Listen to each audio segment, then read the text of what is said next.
What's up, YouTube? It's Martin Luther King Jr. Day, and I am off of work, and I'm getting ready to go to the gym to actually, like an hour and a half, to actually work out with David, which is like a treat these days, because I don't normally get to do that anymore. We used to work out like once or twice a week, which I really, really love, but like life changes and things change and whatever the case is. So no work today, which is cool, but I'm going to show you my gym makeup. The only thing I've done so far is wash my face, and I'm going to go ahead and use this old school Clinique toner on it. Number 3, because it's very for specific, like, oily combination, skin, redness, etc., etc. And if you look at my skin, I very much have redness and all that kind of crap, so I like to do that in the mornings. And then, you're gonna laugh at me for this. It's okay. When I hit puberty, I got really bad, like, cystic acne, which is ultimately why I went on birth control, which I'm not on anymore. And then cystic acne went away for a bit, and then I hit 35 and it started coming back again. So I use old school, like what I used in high school, Clean and Clear, Persagel 10 with a benzoyl peroxide on it. I don't put it all over. I literally, and you can tell it's hormonal again, because I literally get it, like, here, you know, in my chin, and it's just like, I dab it on where I have zits, and this is like a miracle for me. It's the only thing that kind of works at it clears my face up quicker than anything else, is what I'm trying to say. And then, because your girl's getting older, I use the It Cosmetics Bye Bye Lines, just a couple serum drops of that, concentrating. My forehead and my eyes are kind of like where I'm noticing the most aging, if you will. So I put that there. And then I've been getting BoxyCharm, so I just use a ton of crap that they send me all the time. Right now I'm using this Kat Berkey Nutrient C eye brightening under eye cream. And this is just, whether I'm doing makeup or not, this is if I wash my face in the mornings, this is what I do for work. This is what, you know, just I do for everything. So I put that on too. And I'm going to explain here in a second gym makeup. Tarte Cosmetics Drink of H2O. It's literally just a really light, and I like it because it's a gel. Do you see that? It's like on my finger, so it's not going to, like, I feel like it doesn't clog my pores. It's really light, all that kind of stuff. Just put it, make sure you're moisturizing your neck, kids. If you're younger than me, ugh. In hindsight, all these, like, creams and stuff, like, I wish I would have done everything that my mom told me to do, but didn't. And then I'm going to do this Tula primer gel, which is the weirdest. When I got it, I was like, this is the weirdest crap ever, because it's very thick and, like, pasty like. If I wasn't putting makeup on, I wouldn't put this on right now, right? So I'm going to do that and just put it kind of where my pores are bigger. And I'm going to kind of just pat it in, make sure to get some on my eyes, and then, so I concentrate it kind of on my T-zone, but then whatever is left on my hands, I put it in other spots. Okay, let's chat gym makeup. I belong to 2 gyms. Depends what gym I'm going to, depends what kind of makeup I kind of do. If I go to the one where David does not work, I don't care what I look like when I go there. Honestly, I'll go no makeup, no problem. I'm not that kind of person that feels like I have to wear makeup if I go out in public in general. But the other place, it's a little nicer. It's also where David works. So yeah, I know it might be vain, conceited, people might not agree with this, but I don't want to give a bad impression to people where my husband also works. And it's just like, there's different, how do I say this without being rude and politically correct? There's 2 different vibes to the gym, right? Like, the one where I don't wear makeup, it's like teenage boys running amok, being crazy. The one where my husband works is like, there are adults there, they're there to get a workout in, they're perfect, like, it's just a different vibe. That being said, you do you. So my gym makeup, though, takes like less than 5 minutes. If I work out, I'm usually going to be doing a powder foundation. This is the Tarte Amazonian Clay one, and I have, you know, it's just a powder. Oh no, it was on the lid, and I just, wait, can I, it's okay, that's fine. We're going to do a little just tappy tap. Oh gosh, it is now everywhere. Look at my shirt now. Okay, that's fine. We're going to just, and that's literally, like, a lot of times I'll just do this and some mascara, because, like, look at how much my face is, like, not red anymore. That's not, I'm just like a red, cool undertone. Like my face is just always red. And that's just how it is. I don't do bronzer when I go to the gym. Just because like, I don't need a contour for the gym, right? But I am going to use this. I used to hate, oh my god, why can't I think? Cream blushes, foundations, because I was oily and I thought it just wouldn't work. But I'm loving this Tarte, and it's kind of this darky, rosy, pinky one. Using it with a brush. It was kind of, because we put the foundation on, I just want to give like a little bit of color back to my face just so I'm not completely washed out, you know? A little on the nose. Got that from the TikToks, you know? You got that nice little like sun-kissed look. Beautiful. And then, so I'm not going to do like lightening, illuminating, whatever highlighter. I'm not doing bronzer. I'm not going to worry about my eyelashes. The only thing, you can see, like, I have 3 mascaras that I use on the regular. One is the Tarte Lights Camera Lashes. Love it. And one is, I don't even know what this one is. 5-in-1 Complex Culture. Also very good. Love it. My ride or die is the It Cosmetics Superhero. Especially, like, if the main thing on my face is just eyelashes and mascara, and I'm not doing, like, a full face of makeup, the It Cosmetics is the one that I go to. Hold, please.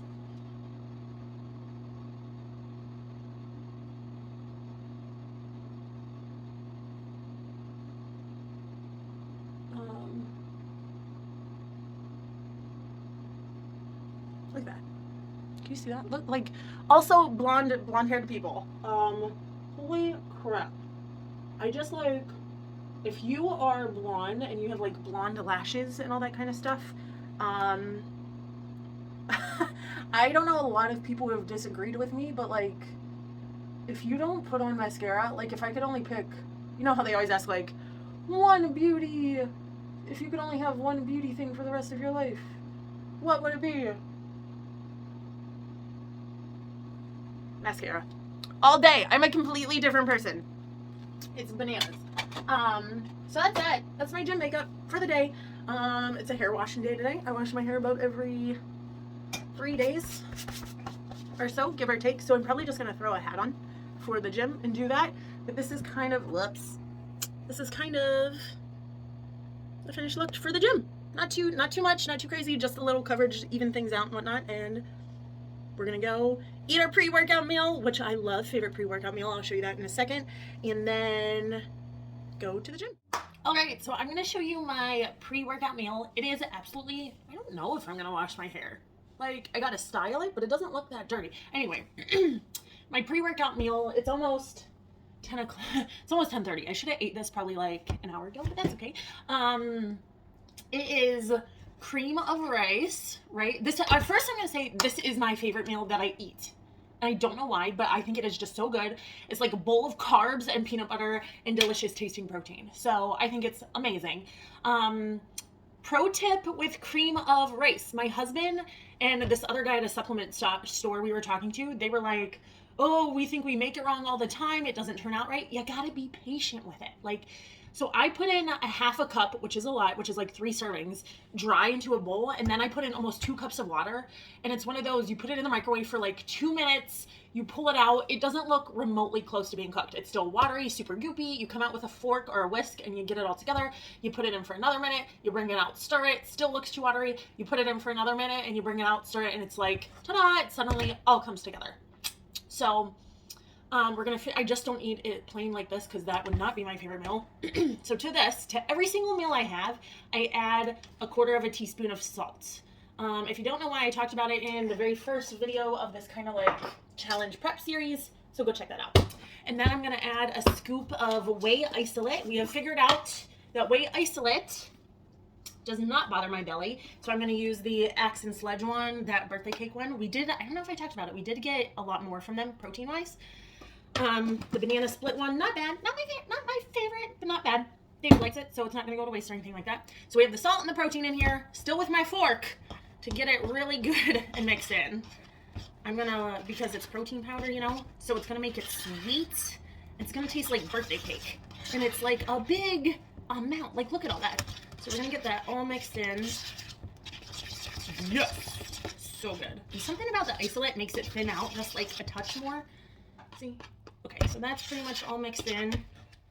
Gotta like this because you can't be wasting those carbs you need for your workout. And then literally a tablespoon of natural peanut butter. And this is not a tablespoon, okay? Do you see that? No. We like are reasonable people here. We measure it and it's like, see? And then we just kind of put that in there like that. And then we make sure to lick it off and lick your finger because can't, you know, when you're on a diet, can't be wasting that goodness. And then what I like to do, I can't tilt it over that much more, but then you have the peanut butter that you kind of stir in with the birthday cake. Oh, it's so good. So I'm gonna go eat this, probably watch some YouTube or I don't know, something else that I taped, and then go to the gym, lift, do cardio, come home, eat again, because that's all I do is eat. Now? Action! All right. Hey, everybody. So I'm going to do the intro today. We are going to do some questions and answers. So I have to say who we are. Do they know who you are? Chances are, no, I only get like 10 viewers a video, so chances are they know who we are if All they're right, watching. Cool. Anyway, we're going to do some question and answers on some very basic, like, bodybuilding stuff as we're both taking it on, coming from different respective fields. Well, let's just cut this and do it all over again. Oh, go ahead. Let it roll. It wasn't like dry skin. It wasn't like a bad booger. Just cut it. No, go. Keep going. I don't want that in there. They can't even tell. Yeah, but it's in here Just now. flex and people will forget. No, they won't. Yeah, they will. Nobody flexes. So we're going to do some just basic question and answers, as I'm coming from more of a powerlifting background. Christy's coming from a former CrossFit-ish I was background. like, what is my background? It's more CrossFit, like functional training, just trying to be strong. And then we both kind of dabbled in bodybuilding-ish, but now we're both like coached up, making like hard strides at being bodybuilders in a sense. So it's something we're doing right now, and I know I've been getting a lot of questions. I'm sure you've been getting a decent amount of questions. So we're going to do Q&A. Yeah, we are. First question, though, that's not on the list. Are you currently taking online clients? Like just online? I am taking online clients. Yeah, for if someone wants to train just online, I do online programming and coaching too. So we can put up David's Instagram handle. We'll put it like right here, right under your boobs. Thank you. And then if you're interested in online coaching, whether it's training, nutrition, combo of the both, right, you can get in contact with him and set something up. Yep. He doesn't like, and I don't say this in a jerky way, he does it to make money. No, I do, because some people are always just like, hey pal, do me a solid. Well, yeah, no, and unfortunately, like, and this is going to be our first thing. If you're going to coach anybody, do it for money, do it for something of value, because honestly, if someone's not getting anything back, if they're not investing anything, you're getting taken advantage of in an aspect. Even if you're doing it for a friend, make it worth something, just so they understand that your time is valuable. I would do this absolutely for free because I love doing it and helping people out. But we also want to buy a house. Yeah, that's true. But also, like, I've helped people out, and they've just wasted hours of my time programming, working up meal and programming plans, and then they just don't do anything, and it's very frustrating, and it hurts my feelings in a sense. So we don't do that anymore. But yes, I'm not just going to help out and write anybody a plan. If you want to ask a random question here and there, we will answer that. But no, if you want an actual plan, let's program and set it up. Yeah. All right. How is prep going together? Much better than it would be if we were doing it apart. Yeah, 100%. I would say so I started cutting on my own without Missy as my coach. The day after Christmas, kind of. And I did too. Just like okay, so maybe I'm like maybe I tried to diet like a month before that. A little bit before that, because there was a point when I was trying to cut weight and David was still kind of bulking, and I like he said though, it's so much easier to do it together, because there was a point when David was pushing food and trying to eat more food, and I was trying to cut food, and he'd be like, doesn't pizza sound good? And I'd be like, Yeah. sure does. Let's get it. Right. Whereas now, in a sense, even though we have different coaches, we're eating mainly the same things. Yeah. In different, varying combos. But, like, I feel like it's easier food-wise to eat right now. Yeah, absolutely. Hardest part about prep so far? Honestly, it's still just the food and getting the timing down of the food for me. Just because I am eating so regimentedly and different things. Like before, I'd very much be like, okay, good post-workout shake or smoothie. That's going to give me my simple carbs and my protein and help me out there. Well, now it's like, okay, no, I want you to get rice and chicken and a lot of it post-workout, which I understand. It just wasn't what I did before. So different mindsets, different ideas, and it's just kind of wrapping my head around, okay, I'm not doing this for optimal health and optimal function. I'm doing it to look as good as I can look on stage. And I think this isn't my hardest part, but to go off that, like, so I'm still eating about 2,000 calories on training days, which is a decent amount of food for something like this. So, but it's a lot. I went from eating like 3 bigger meals a day to the 6 to 7 smaller meals a day. So it's one of those things, and this is whether you're doing it for a bodybuilding show or you're just trying to diet, or like one thing, even if you go back in all of my videos, just for if you're trying to have some kind of goal, is to like plan ahead.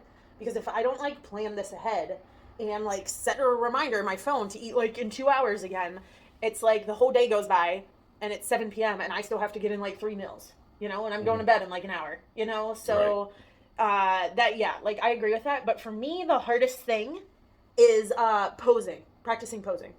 And I think we kind of said the day after Christmas, something in my head just kind of like switched. I don't know, but I've been like full steam ahead.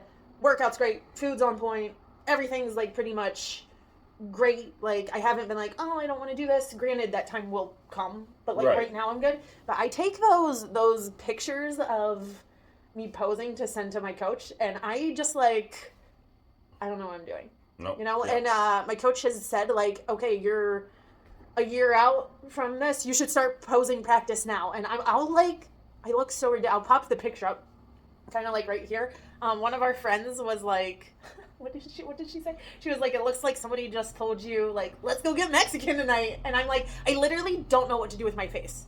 And then something else that I have to figure out is if I want to do wellness or figure. I was full steam ahead, like, oh, I definitely want to do wellness. I want the bigger legs. To me, the posing is not that posing and figure is easy, because it's not. It's just more, like, it seems... Wellness is like prettier. Yeah. Like you're doing a lot more this and this and this and striking this hip out, where figure is like literally just like poof, poof. You know what I mean? So, do you have an opinion on either one of those for me?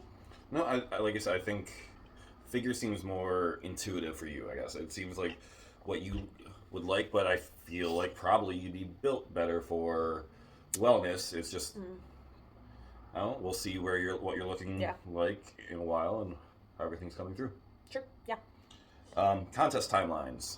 We're both doing the HMW or HWMF kind of contest. For Axe and Sledge for funsies. And that ends in just over 7 weeks. Yeah, that's just a little 8-week thing.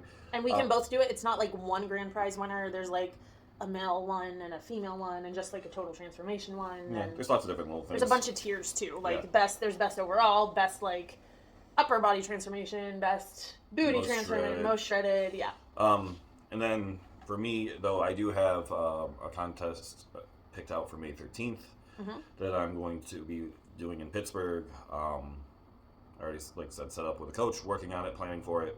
I'm 16 weeks and 5 days out. Still fueling, kind of figuring out how my body reacts to these specific meals and this timing. So we'll see. I'm still early, but I've dropped about 8 pounds in... It's crazy. 3 weeks. 3 weeks, yeah. 3 weeks. So... And then my timeline is this challenge, which we just said, which is a little over 7 weeks left. I still want to... My next milestone is your show. Just because, like, I don't know. That's, like, another just, like, stepping stone. And then I think after that, for both of us, maybe, unless if you do another show in between then and that, is where we have talked about wanting to go to the Olympia this year. And I don't want to go to the Olympia with all these bodybuilders looking like a slop kebab. Yeah. And then my tentative maybe show, depending on how things shake out, who knows? Like the tentative thing is to do the show David's doing this May, but next year, next May. Unless if something crazy happens and my body responds super well and it's like, okay, you got jacked and ripped for the Olympia, but like if you have like another month, you could be like ripped and stage ready to do a show then. So cool. Yeah, so we'll see. Yeah. Let's see. Weirdest thing you've had to add to prep so far. I know mine. Mine is going to be kind of what she said about posing earlier. Mine is flexing in between movements and stuff, and I still don't. While you're working out, is that while I'm working out, flexing, like I've always kind of made fun of the guy who does bicep curls, flex. Yeah. Bicep curl, flex. I still make fun of you even It's right dumb, now. but like now I understand why, because Yeah. you're creating that like connection with it. You're keeping the muscle tense, and you're filling it with blood, and there's a lot of reasoning for it.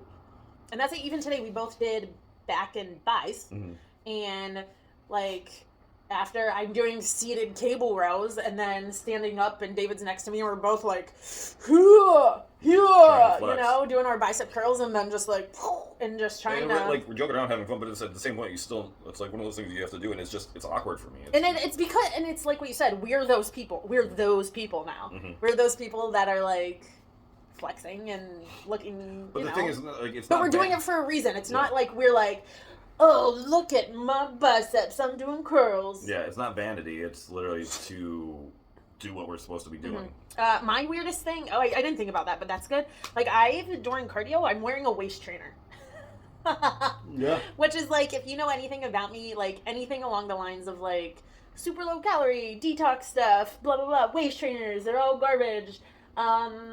The more you dig into the bodybuilding world and community, waist trainers are like a thing that the top winners use. And it's like, we all know like wearing a waist trainer isn't going to actually shred your fat, but it's going to heat you up. It's going to, I don't know. So, it's just weird for me going from the like anti it to using it. Yeah. You know? I don't know. It's one of those things where I'd say like, if you're not trying to compete, don't ever use it. Yeah. If you're just, I want to get this figure, there's better ways, because unfortunately with the waist trainer, you're atrophying muscle in the waist and your core. Well, and that's kind of the thing for both of us. I think we're so used to lifting heavy and bracing our core, which makes our like lower waists wider, whereas we need to start getting a V taper, right? So our shoulders need to be wide and our waists need to be narrow. So David, have you started wearing a belt? I kind of wear a belt. I'm not doing it during training. Okay. But it's one of those things where like I'm taking out a lot of moves where I would brace my core, just and doing a lot less stuff that, again, for like core specific exercises, so I can bring in my waist. It's not necessarily the healthiest or best thing to do, but if I wasn't planning to compete, I would never do it. Right. Yeah. Training injuries, mentally and physically, or training during injuries, mentally and physically. Like, how do you get around it? How How do do you you get deal around with it? How do you, just in general? Neither of us are hurt right now, right? No. First thing you do is humble yourself and admit that, like, you're hurt. Don't try. It's better to take 1 to 2 weeks than it is 2 to 4 months. And also, yeah, I'm sorry, I didn't mean to interrupt, but also assessing, like, really trying to figure out, like, is this just something I can stretch through? Or there's a difference between being hurt and being injured too. Because what was it, like a year ago, I hurt my lower back, and I was trying to stretch it. I was doing yoga, I was doing this, I was doing that, I was using a TENS unit, I was using a gun, I was going to see the chiropractor, and I kept trying to just like move my neck around and trying to fix it, but it was literally like the stretching was hurting it more. I literally needed to just like don't move, like. Yeah, there's times where you need to rest, and you got to know how you're hurt, what you can handle. And then just, if you're able to work around it without furthering the injury, then do that. Or doing different, like, if it's your upper body that's hurt, figuring out, like, easier lower body movements to do, again, vice things versa. that involve you utilizing the muscle that's injured. And then also not being afraid, like, say your biceps sore on this side, people will be like, well, now I can't train my biceps at all. Yeah. Studies show that if you still train, like, your good side, it actually helps reduce muscle atrophy on the other side. Yeah, your brain still And is then- connecting and saying, hey, I want you to do this. Yeah. I want you to focus on your biceps. There will still be some discrepancy, but Right. it's still going to help. And then once you can train that again, the muscle, it normally comes back super fast. Right. So it's one of those things that it's one of those you just gotta like, in the moment it sucks, it's not ideal, but the worst thing you could do is just be like, I'm hurt, I'm not gonna train at all.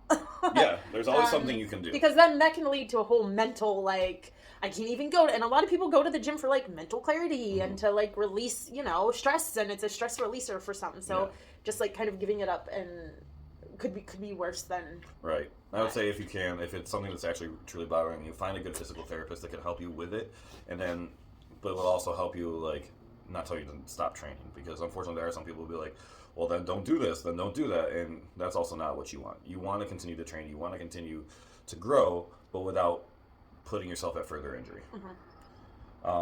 Last one, has your sleep changed, and what do you do to help with sleep? So Mine has in just the last 2 weeks. Yeah? Yeah. How's yours changed? I am sleeping hard. Like we normally go to bed around 9, give or take, a little after 9. But like, we normally get home right around 7.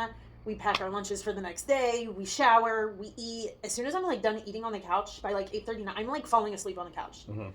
And if you know anything about me and David, it's like, okay, well, we want to do our daily devotional before we go to bed. And I'm like, oh my gosh, our devotional. I have to keep awake to pray with you. And like, no, it's kind of been mine. She's been falling asleep beforehand. Yeah. I've been sleeping better, I'd say. Like, I'm not needing to take as many sleep aids or anything like that. I don't think I've taken one. I think it's almost been a week since I've taken the last Really? one. Yeah. I do. I still take. Yeah, but no, I've been doing. I feel like just pushing myself and then eating a fattier meal towards bed has helped, and just sleeping through the night. That's something, sorry, to point out, though, too, is, like, how everyone's like, don't eat food after 6 p.m. Like, Missy has me eating 2% yogurt, like, and a lot of it. So that has a decent amount of fat in it and protein. And you're eating fat and protein kind of before bed. And that's, when you start dieting down, your body you tend to not sleep as well because you start waking up earlier just because your cortisol spikes, you're hungry, blah, blah, blah, blah, blah. But having, like, fat and protein in your belly throughout the night, slow digestion kind of stuff, helps you sleep better. Yeah. And that's how that, like, I don't know if it's been said on here before, too. We take other measures for our sleep. Like, we have the Sleep 8. 8 Sleep, yeah. 8 Sleep. If you have the funds to invest in this 8 Sleep, whether you're an exercise fanatic or you're just like somebody who everybody should have this. You can hire something like it. Just the fact that we can have like it keeps the bed cool, which is fantastic. Or warm if that's more your jive. Yeah, but it should be cold. You should have a cooler bed while you sleep, but I have mine so like when I go to bed it's the coldest and it slowly warms up. It still warms up, so we both wake up to a warm bed. And I naturally wake up. Like it's warm enough that I don't like. It doesn't shock you awake like an alarm. Literally, I tell people I have the bed warming up and I have a sunrise alarm clock, so it mimics like waking up to the sunset or sunrise, and it just helps me wake up without like added pressure. It's not starting your day off with a cortisol spike from the alarm. It's just an easy, gradual wake up, and we get to both start our day. But also, we can keep our bed different temperatures, which is great because. So he has his set like a lot colder than my side. Because if we both had the whole bed set to I would freeze all night, and I actually wouldn't be able to sleep. Right. As far as supplementation, I still take a decent amount of supplementation, but I have like a rotation of stuff. I mean, you're not taking as much as I think you are. I don't know. I have this, Criva, is that the brand of those drops? It's a CBD CBDA. drops. Yeah. CBDA, not CBD. Sorry. Yeah, I know. What's the difference? Just the processing, and essentially it's got more cannabinoids, I believe. Okay. Well, that's normally, and like, I rotate between like a full dose or a tiny dose. I take that pretty regularly. Yeah. But then we also have I talked about on here, the Axe and Sledge Dozer, which I thought was okay. Beam. You take sometimes. Sometimes. It's like a warm hot cocoa kind of drink. But I find also, though, with Beam, if I take one scoop, it's kind of like the Redcon Fade Out. Like, if I take one scoop, I'm kind of, it doesn't make me sleep, but if I take 2 scoops, dead. Yeah. But that also doesn't have melatonin or anything in it. That's just more. Beam? I think Beam does. Does it have? I thought it didn't. I thought it was just the mushroom extracts and stuff like that. I'm not sure. I'll put a little note here that says if it does or doesn't. Yeah. But I think that's pretty much all that I kind of... And like I said, I don't take them every night. I'll normally take them like on a Friday night when I can sleep. I don't sleep in them. I'm trying not to sleep in as much though, because your body and you don't want to have that big of a difference. Yeah, you want to maintain a specific wake-up point for your circadian rhythm, which is one of those things. I wake up at the same time every day, no matter what. Travel, whatever. I try to maintain that sleep schedule as much as I can. Even if I have to stay up later, I would rather essentially sacrifice some of the sleep and wake up at the same time just to make sure that my body still knows this is bedtime, this is wake-up time. Yeah. I don't know. This is one of those things, though, as prep goes on and whatnot, I'm sure I'm probably going to have to add in more as prep goes on. But I mean in the sense of, like, I'm probably going to start getting ready to go to bed closer to, like, 8:30 at some point. And then maybe, like, start really, really winding down by 8 at some point, just depending on how things shake out. It's not a bad idea. Yeah. All right. Anything else you just want to add or think's important? Or no, it's just one of those. I think we're still very early on. I think it'll be cool to see how this is in like 6 more weeks. When you're like when I'm 10 weeks out. And it's 1 week to our challenge. And it's 1 week to our challenge. That's something that I'm not comfortable yet posting like progress pictures on here yet. But that was something like just my 1 week progress pictures. That was good. We can notice the difference. Yeah, absolutely. I don't know if like general public just looked, they would be like, oh yeah, that's different. But there was a difference there. So I'm interested to see. I might throw them up like the last week. There you go. Like week 1 compared to 8. You know what I mean? I think that's fair. Yeah. Anything else? That's all I got. I got to eat again. Got to eat again. I got to shower and then eat again in an hour. All right. And that's what we're going to do. So thanks for hanging out with us and chatting with us. If you have any other questions or things that you want us to touch on, leave them in the comments below. And we'll give you a thumbs up and talk about them in some other video. All right. What's up, YouTube? Looking great right now. So today is Friday.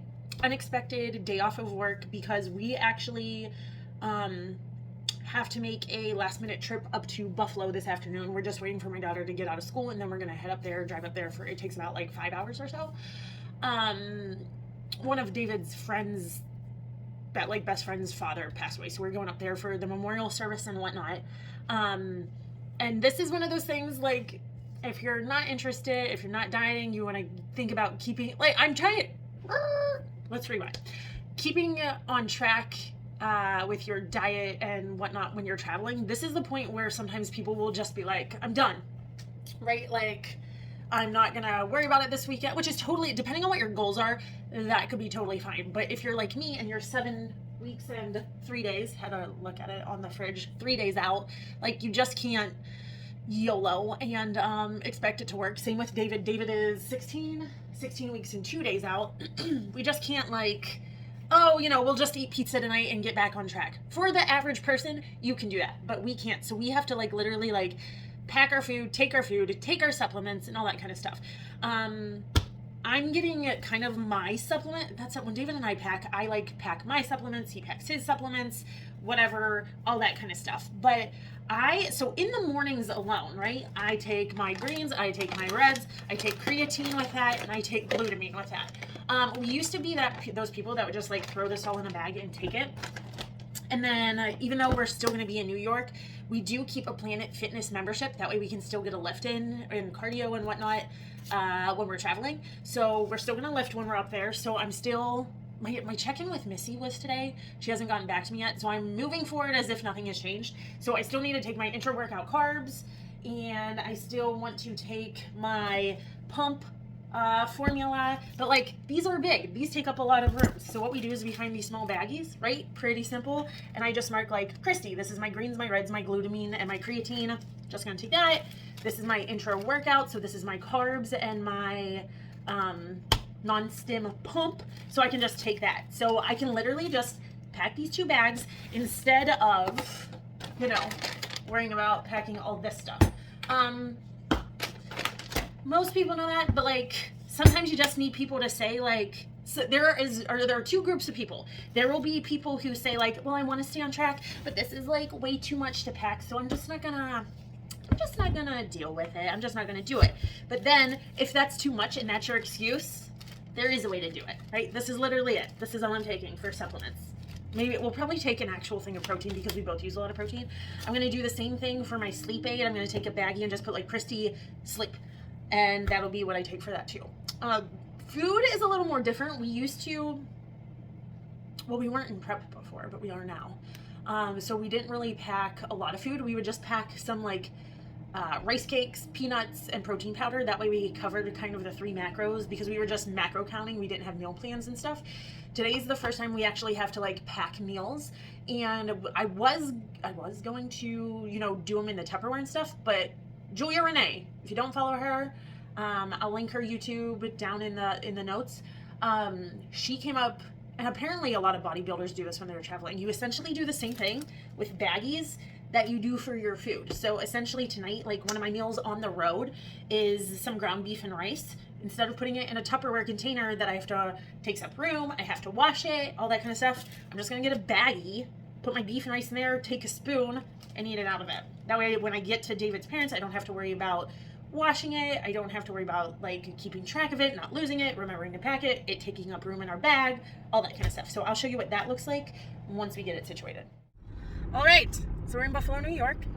It is, what time is it? 8:51 in the morning. We got up early. We got up at 6 a.m. Ate our pre-workout meal, went and worked out. Now we gotta go home and eat our post-workout meal. I'm gonna say, this is the first time in this like couple weeks that I'm like sick of eating. I'm like not hungry, but like the pre-intra, peri, right? Very nutrition. And post-workout meals are the most important, which they are, but it's 8 a.m. and I'm gonna go home and eat chicken, rice, and asparagus, so I'm not that thrilled about that. But surprisingly, my workout was, for being at a Planet Fitness, I like surprisingly was able to get most of it done. I was able to get in 15 minutes of cardio today. We're gonna make the drive home later this afternoon and I'll do the rest of cardio at home. What else? Had the check-in with Missy. Yep, it's not a tiny bit of food cut. My cardio's changed just a teensy bit. We're doing 1 HIIT session a week now. What about you? Anything changed? Cardio upped a little bit, a slight deficit in calories only on upper body days, still full calories on leg days, and it's the same nutrition on rest days. So same thing for me, essentially, just a tad bit more cardio. And how for you're 16 weeks out now? 16 weeks out. I'm like just 7 weeks out for both of us for the challenge. Stepping up my supplement game too with some things and added what do you call them? Yohimbe. Tools. Oh yeah. All right, that's where we're gonna wrap it up because it's Saturday and it's the end of the week, and we'll just start a new vlog tomorrow. Bye.